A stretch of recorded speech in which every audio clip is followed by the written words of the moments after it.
जय जगन्नाथ सांग मैंने आज आसतु बनाया सुजी उपमा। प्रथम किसी बादाम को एमती तेल रे भाजी नवा,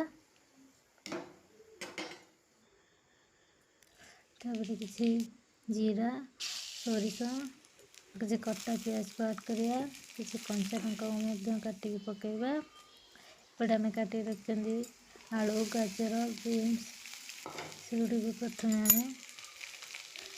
कढ़ाई पकेबा।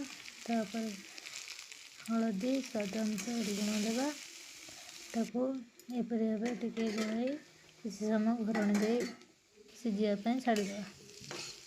तो देख सांग मैंने आमर परिया गुड़िक सिझी जाए। ऐड करिया सुजी को आम एमती किसी समय भाजी नवा। भाजी सारा पर देहरे दवा चीनी अल्प कर चीनी देवा 2 चम्मच चीनी। तापर किसी परिमाण पानी देवा।